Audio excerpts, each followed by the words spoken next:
तर या संदर्भात मिटकरींनी सुद्धा मोठा दावा केलाय। नागपूर पोलिसांनीच प्रशांत कोरटकरला लपवल्याचं मिटकरी म्हणाले।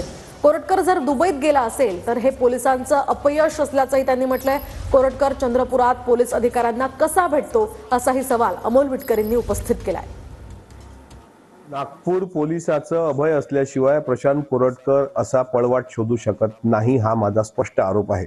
संपूर्ण महाराष्ट्रात ज्याच्या विरुद्ध रोष होता, ज्यांनी इंद्रजित सावंतांना धमक्या दिल्या, तो प्रशांत कोरटकर अशा प्रकारे पोलिसांच्या नाकावर टिचून इतक्या दिवसाचा सापडत नसेल।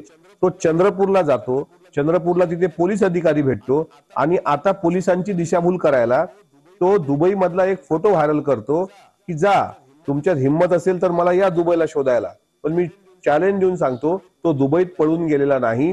पोलिसांची दिशाभूल करण्याकरता त्यांनी तो फोटो जाणीवपूर्वक व्हायरल केलेला आहे। तो जर अजूनही सापडत नसेल तर हे फक्त आणि फक्त नागपूर पोलिसांची पाठराखण त्याला आहे। महाराष्ट्राच्या गृहमंत्र्यांनी याची गंभीर दखल घेऊन आज गृहमंत्री नागपूरमध्ये आहेत, पोलिसांची ती आढावा बैठक घेत आहेत, त्यामध्ये निर्देश द्यावेत।